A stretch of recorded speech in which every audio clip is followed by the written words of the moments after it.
ریوبریا سوتمنیه کانتونا جزیره لسر دابین کرنا مازوتا گرم کرنه جمال باتن باجار قامشلو حسکه و گند نویره دخبته. دوی درباره ده هفسروکا ریوبریا سوتمنیه کانتونا جزیره نادیا یوسف جروج آواتی ویره بحث پروسه بلاف کرنه و دما دیار کری ابداوی کرناوی کر.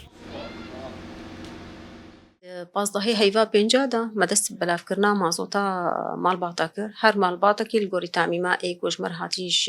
ریوبریا میگشتی سوتمنیه رجالات باکوری سوری هر مال باتا کی 300 لتر دگیوا انها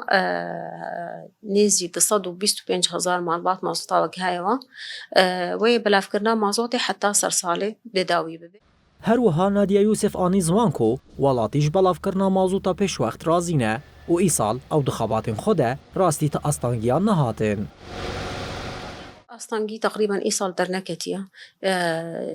بار درنگ مدست بیکریه ای سال مزود دست بیکریه رازی بونا ملا جیش بوینه و یا مازوتا جی هیا تفعیل دریا کومینا چید بی بالیکاریا کومینا چید بی الحم تاخا مازوت بلاف کرن و فعلاندن سرفي أساسي وك مديرية جزيرة أزباورم إنه حتى صرصالي بري صرصالي جي أمي ماستا مالباتا هر كسي وماستا خود كري 300 لیتره پارا هر مالباته یا مازوتا گرم کرنه و هر لیتره ویجی به بهای 1200 لیره سوری جوالاتیان رد داین. جبو بلاف کرنه که وکهف کمیته سوتمنیه لباجار، باجاروک و گندان به کردینه کومینان جافدیریا پیواجوه دکن.